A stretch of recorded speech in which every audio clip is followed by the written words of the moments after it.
लोकसभा निवडणुकीच्या पार्श्वभूमीवर माजी मुख्यमंत्री आमदार पृथ्वीराज चव्हाण यांनी पत्रकारांशी संवाद साधला। यावेळी बोलताना त्यांनी लोकसभेच्या निवडणुकीमध्ये प्रचाराची पातळी घसरल्याची खंत व्यक्त केली। तसेच या लोकसभा निवडणुकीनंतर महाराष्ट्रातील दोन पक्ष संपुष्टात येतील असं वक्तव्य देखील पृथ्वीराज चव्हाण यांनी केलं। काय म्हणाले पृथ्वीराज चव्हाण पाहूया। एकंदरीत प्रचाराची पातळी फारच खाली गेली आणि खाली गेले म्हणजे आता उमेदवाराच्या पातळीवर त्याच्या प्रचारकाच्या पातळीवर समजू शकतो, पण आज पंतप्रधानांनी जी पातळी खाली नेली ते आश्चर्यकारक आहे। प्रचंड मोठी वैयक्तिक टीका, कुठल्याही लोकांच्या मुद्द्यावर चर्चा नाही, भाजपच्या जाहीरनाम्यावर चर्चा नाही, आमच्या जाहीरनाम्यातील मुद्द्यावर चर्चा नाही, पण नवीनच काहीतरी कुठले जे नसलेले मुद्दे आमच्या जाहीरनाम्यात आहे, आम्ही असं करणार आहे म्हणून जाहीरनाम्यात काय असं म्हटलं हे करणार आहे काँग्रेस। तुम्हाला काही स्वप्न पडले का?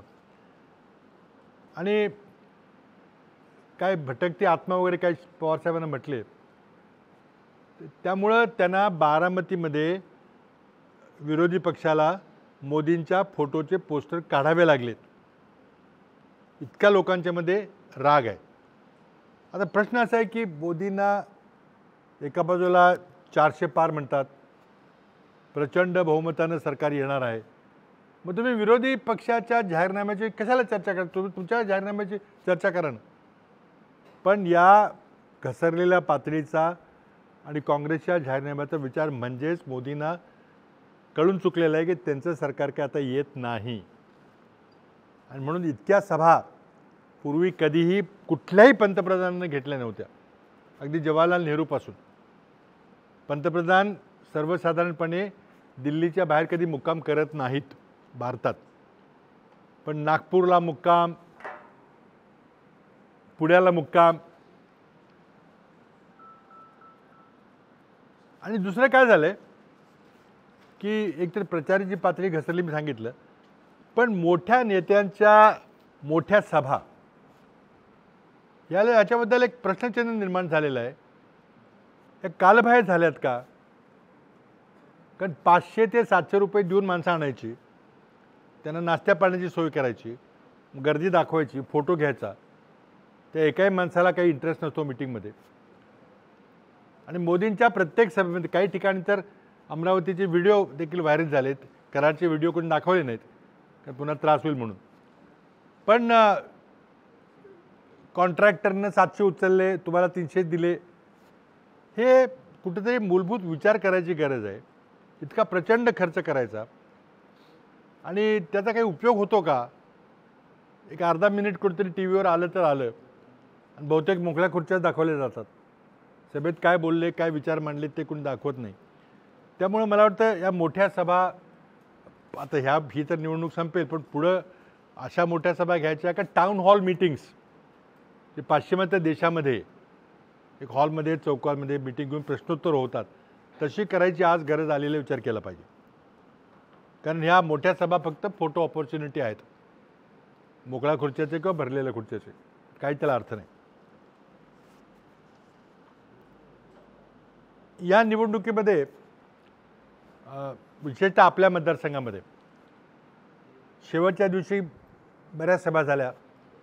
आमची सभा झाली, सातारला पवारसाहेब आले होते, मुख्यमंत्री उपमुख्यमंत्र्यांची सभा झाल्या, बरीच आश्वासनं दिली गेली।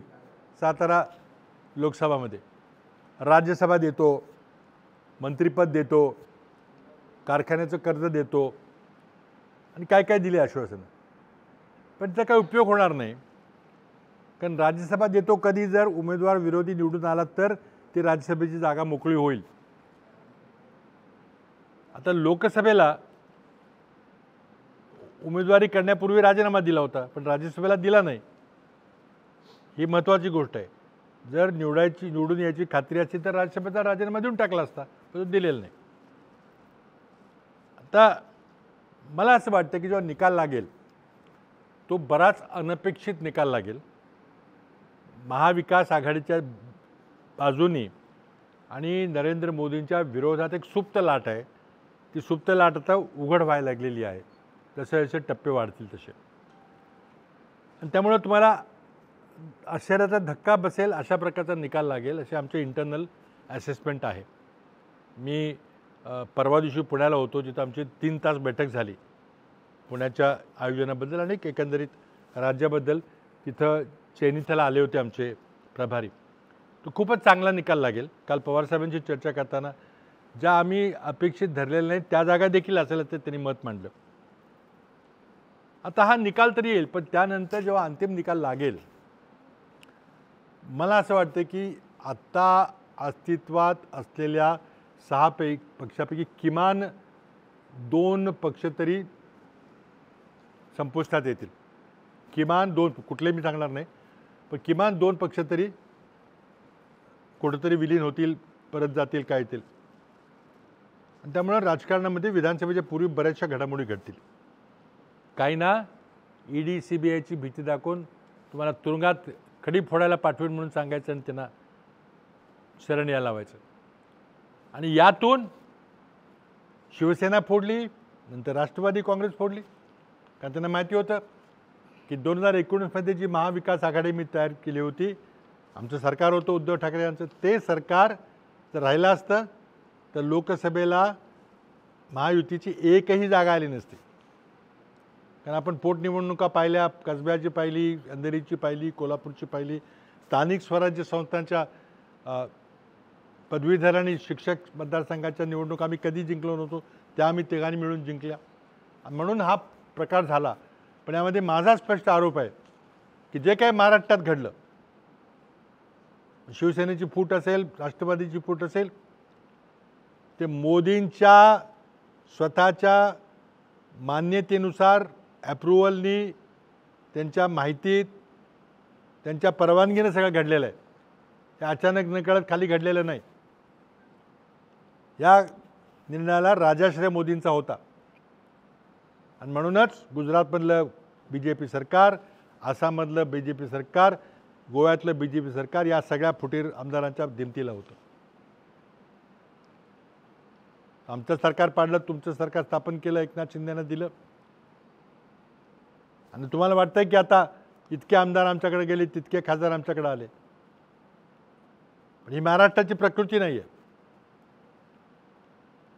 फितुरी, गद्दारी, विश्वासघात, पाठीत सुरा खुपसणं हे महाराष्ट्रातलं जललेला मान नाही.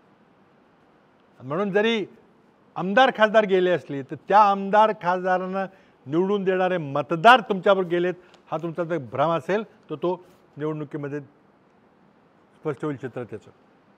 आणि म्हणून या सगळ्या गद्दार आमदार खासदारांना महाराष्ट्रातली जनता पाडल्याशिवाय राहणार नाही. आज उद्धव ठाकरे असतील, शरद पवार असतील, त्यांना प्रचंड मोठी सहानुभूती आहे. काँग्रेसलाही फोडायचा प्रयत्न केला, पण 1-2 माणसं जी ED CBIमध्ये अडकली होती, त्यांना काही पद पाहिजे होतं, ते काही 2-3 माणसं गेलेले. पण आमचा पक्ष फुटलेला नाही. म्हणून या निवडणुकीमध्ये साताऱ्याची निवडणूक तर आम्ही प्रचंड बहुमताने जिंकणार आहे. पण एकंदरीत महाराष्ट्रामध्ये आत्तापर्यंत झालेलं मतदान, उद्या 7 तारखेला होणारं मतदान, 13-20ला होणारं मतदान, हा धक्कादायक निकाल तुमच्याकरता असतील आणि विरोधकांच्या करता असतील. महाविकास आघाडीचा प्रचंड मोठा विजय होतोय, कारण मोदी विरोधी एक लाट आहे, ती लाट आता उघड व्हायला लागलेली आहे. आणि म्हणूनच मोदी बावचळल्यासारखे करतायत. आता कुठे 400 पार बोलत नाहीत, 370 पार बोलत नाहीत. 370 बोलल्यामुळं अंगलट आले आणि काही खासदार बोलले की आम्ही संविधान बदलणार आहे. त्यामुळं संविधान वाचवण्याकरता सगळी बहुजन समाज असेल, OBC असतील, आंबेडकरी जनता असेल, आदिवासी असतील, सगळे या संविधानाचा बचाव करण्याकरता एकत्र झालेले आहेत. KMS न्यूज, स्पंदन मरांचे नाते आपुलकीचे.